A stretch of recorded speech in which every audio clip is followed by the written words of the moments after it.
I'd like to welcome Len Bryden, Director of Carpenter Millwright College, mainland Nova Scotia, and Joe Wilson, Regional Manager, Carpenters Union, Cape Breton. Good morning, gentlemen. Good morning, Nicola. Morning, Nicole. How are you? Good. Good, Great. good. Thanks for being here. Thanks for inviting me. So before we get started, what I want to start with, or before I start asking you a bunch of questions, I want the students and the teachers to have a little bit of an understanding of how incredibly busy people in construction and carpenter with a carpenter background are these days, and to acknowledge how incredibly grateful we are for you to be here today to take this time. So thank you. Can you each take a minute, and maybe we'll start with you, Len, to just introduce yourself, a very brief sort of description of what it is that you do. Okay. Well, good morning, everybody. As Nicola said, my name is Len Bryden, and I am the training director, kind of like a principal of a very small school in a way. So what I do is I organize and provide training for individuals that are working in the construction industry, primarily carpenters. We also have the trade of millwright, and the trade of carpentry is very vast. There's many areas of specialization that we also train in. For instance, doing drywall, interior systems type work, floor covering. There are many different types of training that we provide. So I started out working as a carpenter helper with my dad, and in Cape Breton, actually, where Joe is at, my colleague Joe. And I started working, alongside him in the summers for fun and maybe a little bit of extra money. He would give me a little bit of an allowance, you could say. So from that point on, as I got older and got through high school, I decided that I was going to learn more about the carpenter trade, because I really enjoyed working with my hands. I enjoyed creating things out of nothing. I also enjoyed being part of building things that still stand to this day. So I found a lot of joy in that type of work.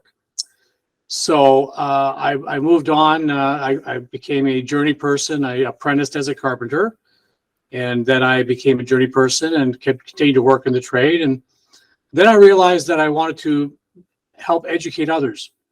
So I was fortunate to be able to get a position as an instructor. So then I began to teach others the things that I had learned, and to help them do better in their lives and their jobs. So that continued on, and then I became a manager of training. And here I am today in Halifax. And it's a pleasure to speak to everyone this morning about the importance of the trades. Nicola, you mentioned how busy we are in the trades. That's been going on for a number of years. So there's a really great opportunity for people, and particularly young people, to think about a career in the trades. There's probably been no better time in my life to get involved in it. There's a huge need. The pay scale, it's pretty good.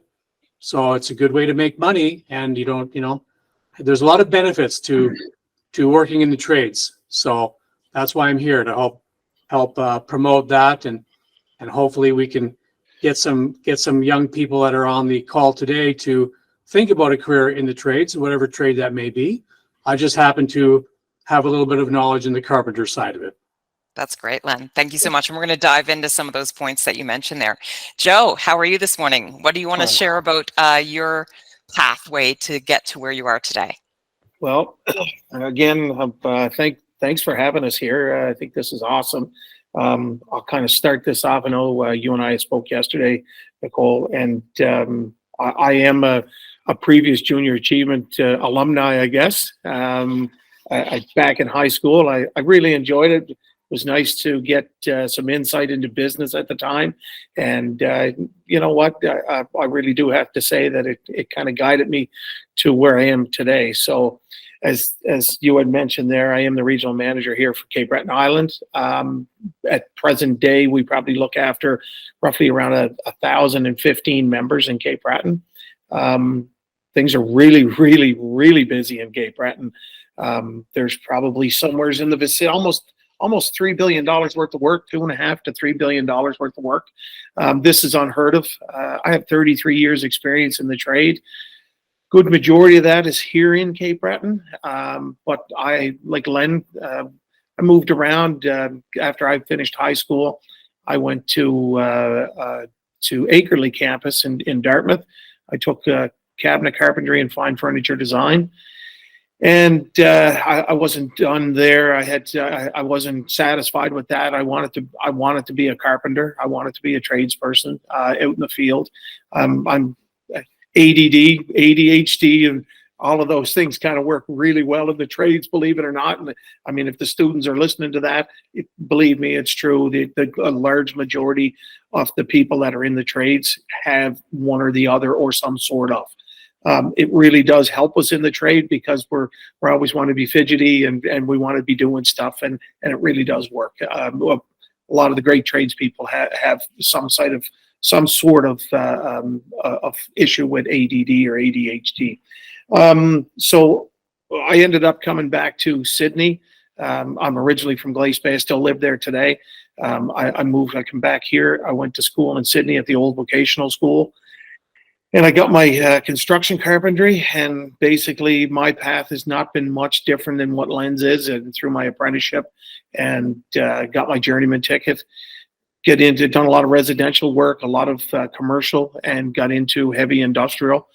And I even moved on through that, and I was lucky enough to start doing project management with AMEC and S&C Lavalin, ABB. There was some pretty big companies that I worked for. So you're not just one facet of this industry.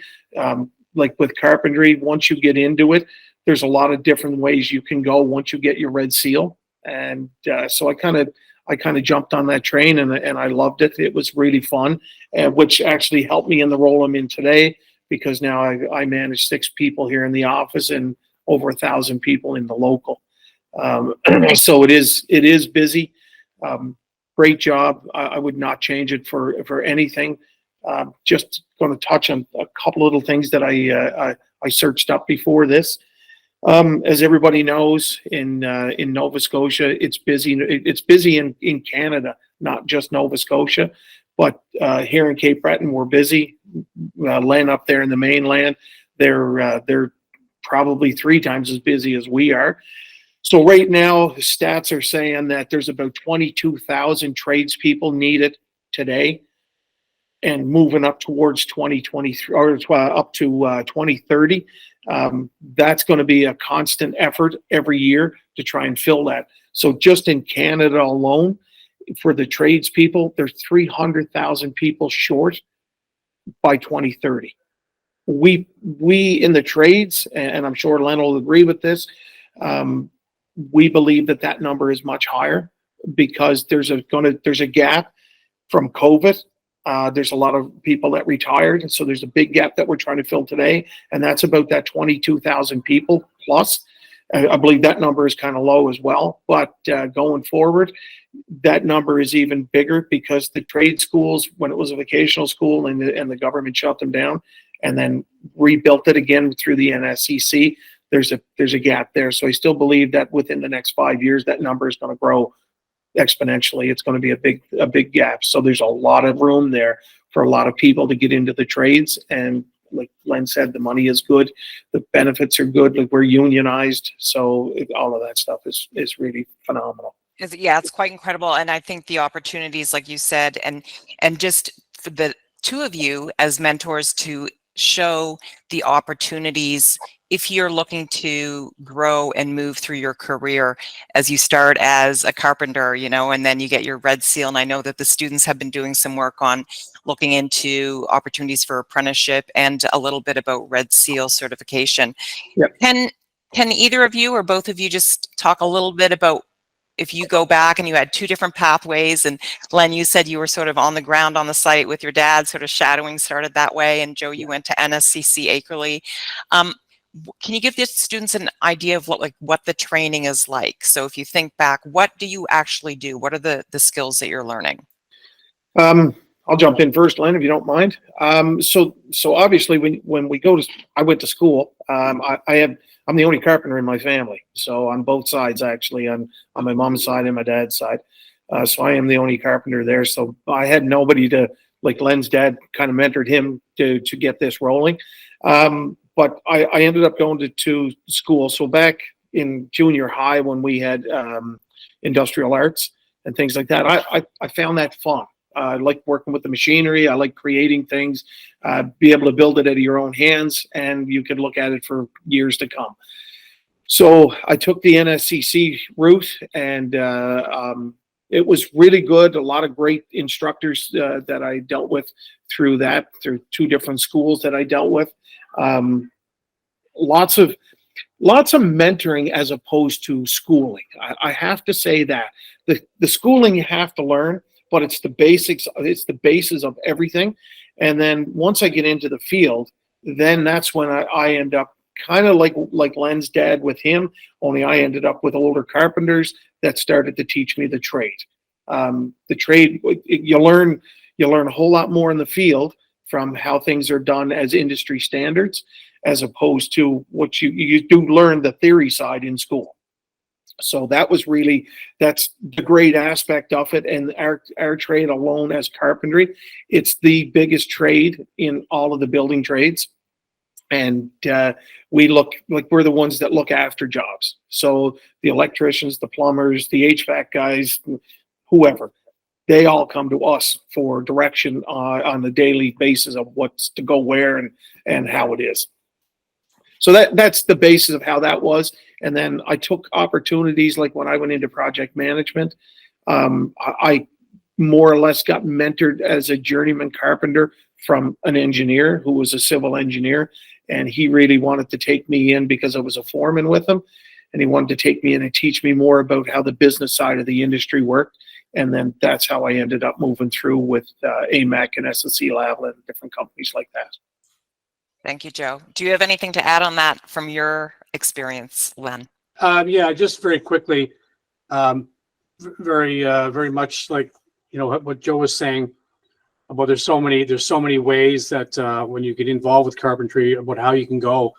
Joe had a great experience in, becoming a supervisor and into management and project management, things like that. And, so if you get into the trades, it doesn't always mean that you're going to be, perhaps working as a tradesperson, as a plumber, as an electrician, or as a carpenter.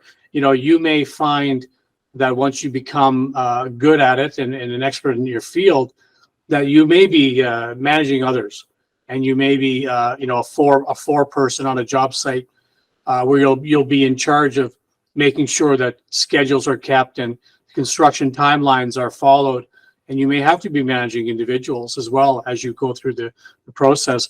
How I started simply was my apprenticeship was at the time it was 8 weeks, 2 months per year, over 4 years, and it's very similar. There's a couple of variations across Canada, but it's basically the same style of apprenticeship learning. It's a 4-year program for time, and then it's before 4 blocks of training, and they're typically around between 6 and 8 weeks, depending on the level of training, at least here in Nova Scotia. So NSCC, does a fantastic job at providing apprenticeship training for many things. So we support our individuals that are talking with Joe and talking with me. We support them to go to get training and things like that. I guess the thing is, you want to remember the old saying, you also get to earn while you learn. And when it comes to apprenticeship training, it's different than if you're going to perhaps take some other type of training in college or university, where quite often the tuition costs are paid for either by our provincial government in this case, or maybe an organization that you work for or your employer will pay for your training to happen. So you come out of it without a large debt load. So that's attractive to many people. And because the industry in Canada, and I will add, I was in the US last week for a week, and it's the same thing in the United States. So all across North America, there's a phenomenon happening with vacancies in construction. So what a great time to be interested in it.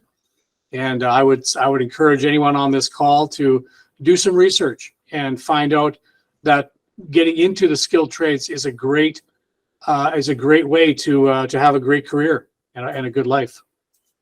Those are great recommendations. I have a couple of questions just running through my head really quickly, but let's talk money to start. So if you're starting out as a carpenter on a job site, what is the expected pay and how does that work? Is it hourly? Yeah. I'll defer that to you, Joe, if that's all right. Yeah. So I'll use us as a union. So if you're starting with us, you're starting somewhere in the vicinity of about let's say $16, $17 an hour, plus on top of that, and that would be your basic take home pay as a first year apprentice. On top of that, you would get a pension, you would get benefits, and a few other little things here and there. But so you're probably about $26, $27 an hour to start. And I know a lot of the students or teachers that are like every school teacher that's online here is a unionized school teacher, but all of the students that are in the classes, they may not understand about pensions or benefits. They're very young, but when you're 30 years old, it hits you and you realize that, oh my God, I just lost 20 years of a pension or 10 years of a pension, something along that line. It kind of hits you hard. But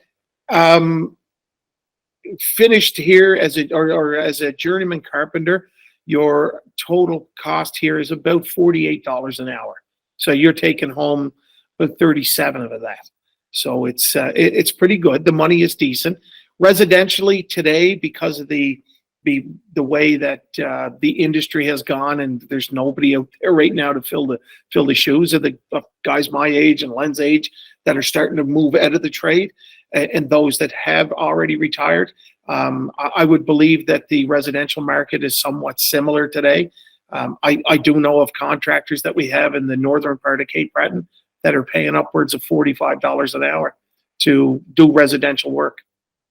So there's really good money in it today, much better than when you and I started, Len. I'm sure you would agree. I'm just going to say, Joe, that's a long ways from $6.55 an hour. Yeah, I started out at $6.60 an hour when I left school back in 91 or 92, whatever year, 91, I believe. And no benefits either. No benefits, no nothing.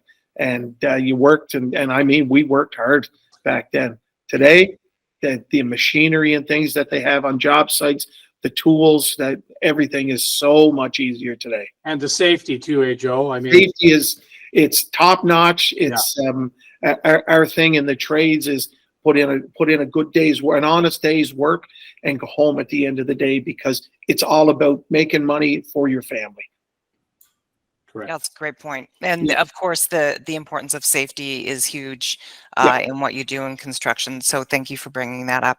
And I know that, you look after those workers, those people on the ground for sure. Yep. Can you talk a little bit, and I want to talk about both things. So if you can talk a little bit about that start out carpenter who's on a site, and can you also give students maybe with that a little bit of, we're talking grade 7, grade 8 on the call, students, how young can you start to, if you're thinking I might like this, to have an experience, and how can you start that? And then what a typical day might look like for a starter carpenter, and then what a typical day might look like for each of you. All right, I'll jump in there. So the typical day for an apprentice would be as a first level apprentice, and I think back to all the times that I was out there working as an apprentice and with others coming on site, and you have to go. You have to be an open-minded individual, and you have to be able to take direction. And then, of course, there has to be somebody there that can give you the proper direction. So with the trades and apprenticeship, there is something that we call the journeyman apprentice ratio. And simply that means that there's a certain number of journey persons on a job site, and there's a certain number of apprentices on a job site. So we try to keep that ratio good so that the apprentices have somebody to learn from. So for instance, in my first year of apprenticing as a carpenter, I remember that there was a lot of jobs that I did that, were sort of learning about the job site. I would have to, pick up tools quite often, or I would be going around at the beginning of the day, and then at the end of the day, wrapping extension cords for power tools. Nowadays, we have a lot of cordless tools, so that doesn't seem to be that big of a deal anymore. But I remember rolling a heck of a lot of extension cords. I also learned how to use a broom very well. I learned how to use a broom, and I learned how to use a shovel. And, that was a lot of it. And then intermixed into that, working on the site and assisting the journey person carpenters, then I would get a chance to learn how to cut some material. So the journeyman would say, okay, I want you to take this piece of wood and I want you to cut it at 24 inches. So I would learn how to use the tape measure. I would learn how to cut pieces of material. And then I would learn how to fasten them together using nails or screws or whatever fastening system we had. We built things like concrete forms you build boxes to put concrete inside. So as an apprentice, you would be asked to do a variety of things. And it's important to keep an open mind, and it's important to realize in the trades that it will take many years to understand the breadth of the trade. So sometimes we see first year apprentices even in our classrooms where they'll come in and they'll maybe think they know a lot, or they're surprised to understand they don't know a lot. So my best advice is open-mindedness, and also don't ever have that attitude that that's not my job. So the foreman or the journey person comes by and says, okay, Nicola, I need you to take this broom and I need you to sweep this entire roadway for whatever reason. Just, you got to be able to have an open mind and do that. Say, well, I'm a carpenter apprentice. Why am I sweeping? Well, guess what? Sweeping and doing those tasks are part of starting out in the trade. And as you progress, you get to a point where then you'll become a leader. You'll become a third level, a fourth level, and then a journey person. And then you will have an apprentice that will be looking to you for advice. So then you get the opportunity to do more of the technical work, because that's what you've been trained to do. And you can help share that information with the apprentice that's working with you. That's so I hope that answers your question, Nicola. Yeah, no, that's great, Len. Also, and first you're a follower, then you become a leader, right? You can't become a leader until you're following. Correct. Joe, did you have anything to add? And also maybe with that, just briefly, because time is short, we could spend all morning with you too. Can you explain, and this is a question, apprenticeship, I think journeyman is probably the newest term being used this morning that the students may not be familiar with, and a little bit about Red Seal certification. So not to go into the depth of it, but just sort of what those terms mean. So I guess I'll just pick up right where Len kind of left off there. So he had mentioned about there being a ratio between journey persons and apprentices on a job site. So when you're doing that, that like he said, it's about a 4-year term. So you got to get so many hours in. It's I believe it's what, 7,600 now, Len? Yeah, I think it's 7,200 total. 7,200, yeah. So I'll use back in the day when I went through, it was 8,000 hours, and that was working hours on a job site with a journey person or a trade qualifier, somebody that could give you the direction and make sure that you're doing things the way of the industry standard. So I went through it that way. I believe I was 7 years in the trade before I actually wrote. It's there's no big rush. You can do it in 4 years, or you can do it in 10 years if you really want to. But it's when you feel comfortable. It is a big trade, and I wanted to kind of be able to touch base on as many things as I possibly could. So, like you said, the journey person on the job site will take that young apprentice. They will mold them. They will teach them everything in the trade that we would know as a journey person today. Same thing that I went through. Same thing that Len went through. From there, you're going to get the opportunity to write once you've gone and done all your upgrading, your schooling. It's 5 to 8 weeks, depending on what year you take it. You can actually take some of that online today. There was another part of that question that I can't remember you asked. I remember, Joe, if I can step in on this. Go ahead.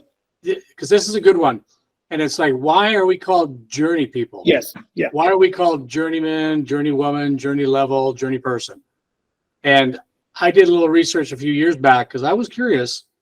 And the research that I did on the term journey person was that it came from the old guild system in Europe before there was even anyone in North America, where you would work under a master of something, a master carpenter or master blacksmith, that kind of thing. I don't think there was too many electricians back then.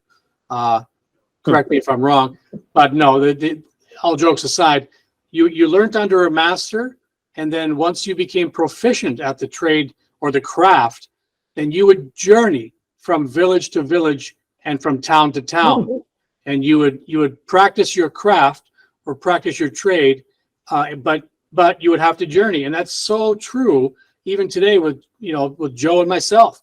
We've been coast to coast a number of times, working in different provinces and different areas. So we always are working ourselves out of a job in construction, right? Because you build something, well, then what? Well, then you have to journey and you have to go to the next job. So that's the research that I did about the original term journey person, which we use that term now. That's a great explanation. Thanks for that.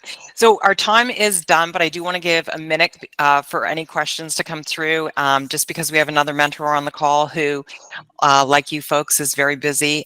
We do want to be respectful of the time, and I'm sorry we missed that 5-minute break, but maybe the information that the students are getting today is going to make it worth missing that 5-minute stretch. So take a second to put a question in the chat there. And this has been wonderful. I hope you both would consider coming back someday and presenting to more students. And we will have opportunities, students and teachers, as we advance post-COVID, to have more in-person events and hope to connect with communities, community mentors throughout the province. So stay tuned for more opportunities like that. Great. And we'll just take a minute and see if there's any other questions that come through.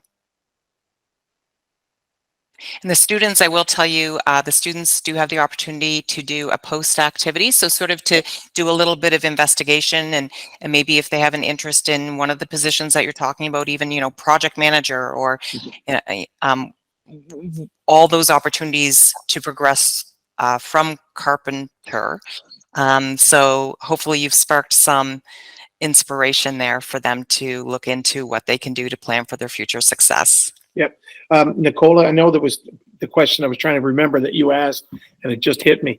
You asked at what age are you able to come into our trade? So as per our rules with our constitution, it's age 17 is where we're at. So we also like to help people out if they're in junior high and they want to go into the trade. We will help them out to see if we can get them like on a work basis, like a 2-week on the job training or something along that line. That's great. So, yeah. Yeah. And that question actually just came out. So how old do you have to be before you can start the trade education or apprenticeship? So 17 formally. But like you said, if they wanted to connect on a site and perhaps do some, just some very basic skills, you'd be able to connect them. That's great. Now, I just want to add to that. It's 17 in the union, but if you were working for a residential contractor, I have my nephew helping me build my house. He's 16, and if he was 15, I'd still have him. So perfect. It's okay there, residential. Yeah, that's great. And one last question before we let you go. I have a student that is asking if the system matches people with their mentor, or is the student having to find this mentorship themselves? Great question. It's usually that the system ends up matching somebody as a foreman or a previous foreman. If I had a young person show up on a job site, male or female, it doesn't matter. I would probably set them up with somebody that is going to kind of fit the bill that they're going to take them and teach them and mentor them very right, or the proper way, I should say. Yeah, and just to finish up what Joe's saying, absolutely right. In our system, you go to a job, there's somebody there to kind of guide you, and here's your, have a journey person to work with. But there is an occasion where, as an apprentice, you have to maybe don't be afraid to ask questions, and don't be afraid to ask questions just like that. And, when you do get onto a job site, you do have the right to ask those questions. Is there someone that can show me how to do this properly? So it's a little bit of both, but Joe's right. At least in our construction industry world that we're familiar with, we quite often will have that arranged. That's great, and great advice. Thank you both for all the information that you've provided this morning. Very useful, very helpful.